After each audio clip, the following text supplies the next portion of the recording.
യേശുക്രിസ്തുവിൻ്റെ പരിശുദ്ധമായ നാമത്തിൽ എല്ലാ പ്രിയപ്പെട്ടവർക്കും മോർണിംഗ് ഡ്യൂവിലേക്ക് വീണ്ടും സ്വാഗതം. ഒരു പ്രാവശ്യം കൂടെ നമുക്ക് ജീവനുള്ളവനായ ദൈവത്തെ സ്തുതിക്കുവാനും ദൈവവചനം ധ്യാനിപ്പാനും തക്കോണം ദൈവം നമുക്ക് ഒരുക്കി തന്ന ഈ നല്ല സന്ദർഭത്തിനായി ഞാൻ ദൈവത്തിന് സ്തോത്രം ചെയ്യുന്നു. കഴിഞ്ഞ ദിവസം നമ്മൾ കേൾക്കുന്നതായ ദൈവത്തിൻ്റെ വചനം വിശ്വാസമായി പരിണമിച്ചെങ്കിൽ മാത്രമേ നമുക്ക് അതുകൊണ്ട് എന്തെങ്കിലും ഉപകാരമുള്ളൂ എന്നുള്ളതായ വേദവചനം ചിന്തിക്കുവാൻ തക്കോണം ദൈവം നമ്മെ സഹായിച്ചു. അപ്പോൾ കേൾക്കുന്നതായ ദൈവത്തിൻ്റെ വചനം നമ്മളിൽ വിശ്വാസമായി പരിണമിക്കുമ്പോൾ മാത്രമേ ആ വചന നിമിത്തമുള്ള ദൈവികമായ ഇടപെടലുകൾ, ദൈവിക പ്രവൃത്തികൾ നമുക്ക് കാണുവാൻ സാധ്യമാവുകയുള്ളൂ. എന്നാൽ ഈ വിശ്വാസത്തിൽ നമ്മൾ എപ്പോഴും പെട്ടെന്ന് ഒരു മറുപടി പ്രതീക്ഷിക്കാറുണ്ട്. പലരും ദൈവത്തിൽ നിന്ന് വളരെ വേഗത്തിലുള്ള മറുപടികളാണ് പ്രതീക്ഷിക്കുന്നത്. നമുക്കൊരാവശ്യം കടന്നു വരുമ്പോൾ നമ്മൾ ദൈവത്തോട് പ്രാർത്ഥിക്കുന്നു. അപ്പോൾ നമ്മൾ ആഗ്രഹിക്കുന്ന എന്താ? പെട്ടെന്നൊരു സൗഖ്യം, പെട്ടെന്നൊരു മറുപടി. എന്നാൽ പലപ്പോഴും നമുക്ക് നമ്മുടെ ജീവിതത്തിൽ പെട്ടെന്നുള്ള ദൈവിക മറുപടികൾ കാണാൻ കഴിയാറില്ല. എന്തുകൊണ്ടാണ് അങ്ങനെ സംഭവിക്കുന്നതെന്ന് ചോദിച്ചു കഴിഞ്ഞാൽ, ദൈവം നമ്മളോട് തൻ്റെ പ്രവൃത്തിക്കായി ആവശ്യപ്പെടുന്നത് വിശ്വാസമാണ്. യേശുവിൻ്റെ പരസ്യ ശുശ്രൂഷയിൽ യേശു എപ്പോഴും തൻ്റെ അടുക്കൽ കടന്നു വരുന്നവരോട് പറയാറുണ്ട്, ദൈവമഹത്വം നിങ്ങൾ കാണേണ്ടതിന് വേണ്ടി നിങ്ങൾ വിശ്വസിക്കണം. പക്ഷേ ഈ വിശ്വാസം എന്ന് പറയുന്നത് നമ്മൾ പലപ്പോഴും പെട്ടെന്നുള്ള മറുപടിക്കായി വിശ്വസിക്കാറുണ്ട്. എങ്കിലും താമസിക്കും തോറും, അല്ലെങ്കിൽ ദൈവപ്രവൃത്തി താമസിക്കും തോറും നമ്മൾ വിശ്വാസത്തിൽ വളരെ പുറകോട്ട് പോകുന്ന അനുഭവങ്ങളുണ്ട്. പക്ഷേ എന്താണ് ദൈവത്തിൻ്റെ വചനം പറയുന്നത്? വിശ്വാസത്തിൽ നമുക്ക് വേണ്ടതായ ഒരു പ്രധാനപ്പെട്ട കാര്യമാണ് എൻഡ്യൂറൻസ്. വിശുദ്ധ ബൈബിളിൽ നമുക്ക് അതിനെക്കുറിച്ച് മലയാളം ബൈബിളിൽ സഹിഷ്ണുത എന്നൊരു പദം കാണുവാൻ കഴിയുന്നുണ്ട്. വിശുദ്ധ ബൈബിളിൽ നമുക്കറിയാവുന്ന പോലെ കഷ്ടത സഹിഷ്ണുതയും, സഹിഷ്ണുത സിദ്ധതയും, സിദ്ധത പ്രത്യാശയും ഉളവാക്കുന്നു. അപ്പോൾ ഈ കഷ്ടങ്ങൾ നമ്മുടെ ജീവിതത്തിൽ കടന്നു വരുമ്പോൾ നമ്മുടെ വിശ്വാസത്തിൽ നമ്മൾ ഒട്ടും കുറയരുത്. ആ കഷ്ടതയുടെ നടുവിൽ നമ്മൾ ദൈവപ്രവൃത്തി കണ്ടില്ലെങ്കിൽ പോലും ദൈവം എനിക്ക് വേണ്ടി പ്രവർത്തിക്കും എന്നുള്ളതായ ആ വിശ്വാസം നമ്മളിൽ ഉണ്ടാകണം. അത് സ്ഥിരമാകുമ്പോഴാണ് നമുക്ക് പറയാൻ കഴിയുന്നത് നമുക്ക് സഹിഷ്ണുത ഉണ്ട് എന്നുള്ളത്. ഇംഗ്ലീഷ് ബൈബിളിൽ നമുക്ക് കാണുന്നത് ഈ എൻഡ്യൂറൻസ് എന്ന വാക്കാണെങ്കിൽ, മറ്റ് ചില ഭാഷാന്തരങ്ങളിൽ നമുക്ക് പെർസീവറൻസ് എന്നോ ദീർഘക്ഷമയെന്നൊക്കെ നമുക്ക് ഈ സഹിഷ്ണുതയെ വിശേഷിപ്പിക്കാൻ സാധിക്കും. ലൂക്കോസിന് സുവിശേഷം 18-ാം അധ്യായം അതിൻ്റെ 1 മുതൽ നാം വായിക്കുമ്പോൾ അനീതിയുള്ള ന്യായാധിപൻ്റെ അടുക്കൽ ഒരു വിധവ ചെന്നതിനെക്കുറിച്ച് യേശു സംസാരിക്കുന്നുണ്ട്. ഞാൻ ഇന്ന് ആ ഉപമയിൽ നിന്നാണ് നിങ്ങളോട് സംസാരിപ്പാൻ ആഗ്രഹിക്കുന്നത്. ലൂക്കോസിന് സുവിശേഷം 18-ാം അധ്യായം അതിന് 1-ാം വാക്യത്തിൽ നമ്മളിങ്ങനെ വായിക്കുന്നു, മടുത്തു പോകാതെ എപ്പോഴും പ്രാർത്ഥിക്കണം എന്നുള്ളതിന് അവൻ അവരോട് ഒരു ഉപമ പറഞ്ഞു. നമ്മൾ വിശ്വസിക്കുന്നെങ്കിൽ നമ്മുടെ വിശ്വാസത്തിൽ മടുത്തു പോകരുത്. അതുപോലെ വിശ്വാസമുള്ളവരായ ആളുകൾ പ്രാർത്ഥിക്കുമ്പോഴും അവരുടെ പ്രാർത്ഥനയിൽ അവർ മടുത്തു പോകാൻ പാടില്ല. യേശു ഇങ്ങനെ പറഞ്ഞു, ദൈവത്തെ ഭയവും മനുഷ്യനെ ശങ്കയുമില്ലാത്തതായ ഒരു ന്യായാധിപൻ ഒരു പട്ടണത്തിൽ ഉണ്ടായിരുന്നു. ആ പട്ടണത്തിൽ ഒരു വിധവയും ഉണ്ടായിരുന്നു. അവൾ അവൻ്റെ അടുക്കൽ ചെന്ന്, എൻ്റെ പ്രതിയോഗിയോട് പ്രതിക്രിയ നടത്തി രക്ഷിക്കണമേ എന്ന് പറഞ്ഞു. ഈ വേദഭാഗത്തിൽ നമ്മളിങ്ങനെ വായിക്കുന്നു, ദൈവത്തെ ഭയവും മനുഷ്യനെ ശങ്കയില്ലാത്തതുമായ ഒരു ന്യായാധിപൻ ആ പട്ടണത്തിൽ ഉണ്ടായിരുന്നു.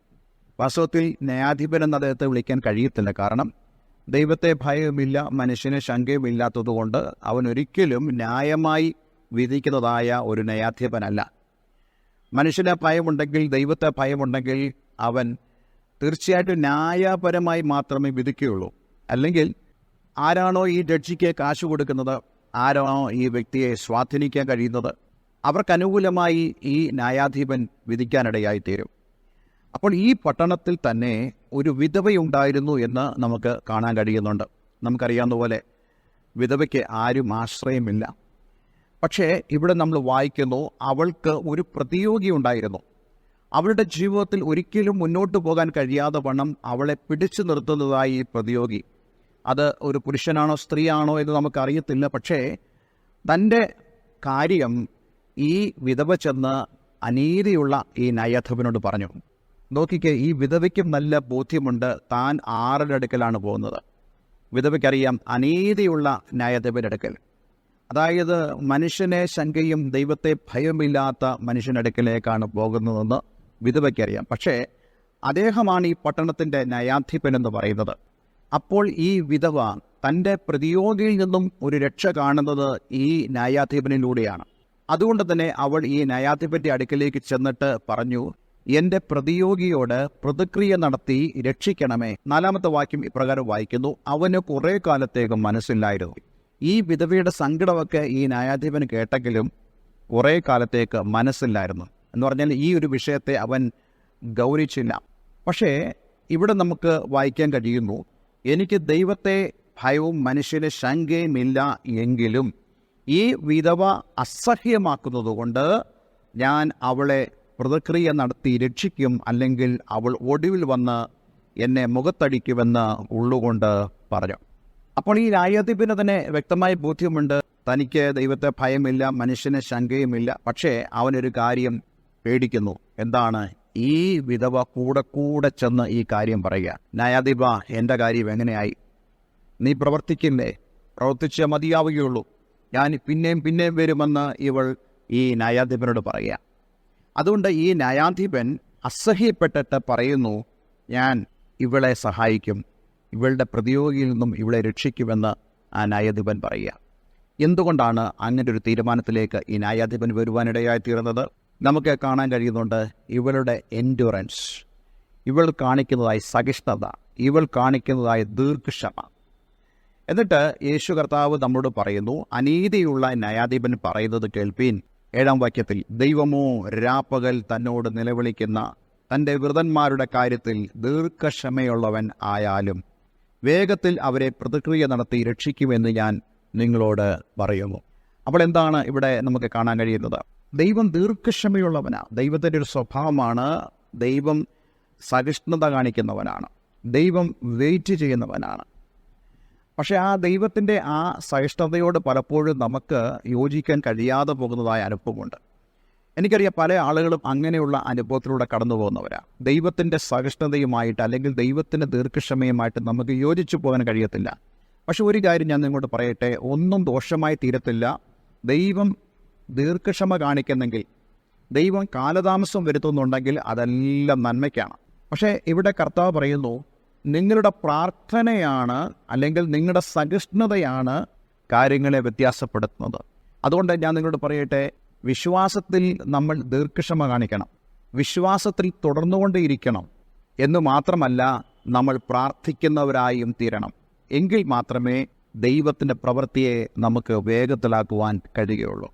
അതുകൊണ്ട് ഇന്ന് ഈ പ്രഭാതത്തിൽ കേൾക്കുന്ന സന്ദേശം, നമ്മളോട് ദൈവത്തിൻ്റെ ആത്മാവ് സംസാരിക്കുന്നത് നമ്മൾ വിശ്വസിക്കുക മാത്രമല്ല, അതേ ഈ വിധവ ഈ അനീതിയുള്ള ന്യായാധിപന്റെ മുമ്പിൽ പോയി സ്ഥിരതയോടുകൂടെ തുടർമാനമായി അവനോട് തൻ്റെ കാര്യങ്ങൾ ഉണർത്തിച്ചതുപോലെ ദൈവത്തോട് നമ്മുടെ വിഷയങ്ങൾ നാം കൂടെ സംസാരിച്ചുകൊണ്ടിരിക്കണം, പ്രാർത്ഥിച്ചുകൊണ്ടിരിക്കണം. അതിനുള്ളൊരു ധൈര്യം നമ്മുടെ ജീവിതത്തിൽ ഈ വചനം നമുക്ക് തരട്ടെ എന്ന് ഞാൻ ആഗ്രഹിക്കുന്നു, പ്രാർത്ഥിക്കുന്നു. അപ്പോൾ വിശ്വാസത്തിൽ നമുക്ക് വേണ്ടതായൊരു കാര്യമാണ് എൻഡ്യൂറൻസ്.